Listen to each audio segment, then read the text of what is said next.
guys, welcome to my vlog. May customer naman kita mga busing, Team PB1 engine, Mitsubishi ni siya mga boss, B-type. Ang issue siya ni mga busing, sabi ng driver, bigla na lang daw minto yung makina niya, namatay, bigla na lang minto. Try niyang start ulit, ayaw nang ma-start yung sabi niya, yung starter niya umusok kapag in-start niya, kaya hinila dito sa amin. Try ko na pihitin yung crankshaft niya, hindi ko mapihit. Wala na tayong magawa kapag ganito yung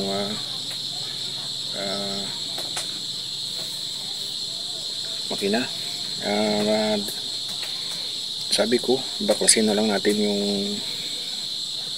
cylinder head nya para makita natin kung ano yung damage. Kaya wala na tayong paligoy-ligoy, fast forward tayo para hindi masyadong mahaba yung video natin.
Yan ang mga busing kung bakit hindi natin maikot tong makina na to, dahil dito mga buso, yung Conrad bearing nya ay dumikit dito sa crank nya. To, kita nyo to mga buso, yan, dyan dumikit yung ating Conrad bearing, kaya hindi natin maikot yung makina natin. Saka dito, dyan yan, mayroon din lang bearing na dumikit. Ito yung tama ng mga buso, kaya hindi natin ikot yung makina dahil dito. Saka yung mga piston nya mayroon din damage mga buso. Kita nyo. mga piston. Yan. 4 na piston yung damage niya. Kaya yun lang ang ipapaayos natin.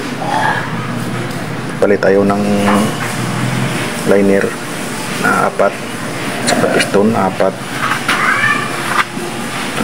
Dalawang connecting rod na natamaan. Oo, sunod lang ako. Masunod lang ako. Natamaan. Yan. Yung mga pisa natin. Ito. Snap out natin na pisa ng ating makina. Yan. Well, George. Okay ron. Okay ron.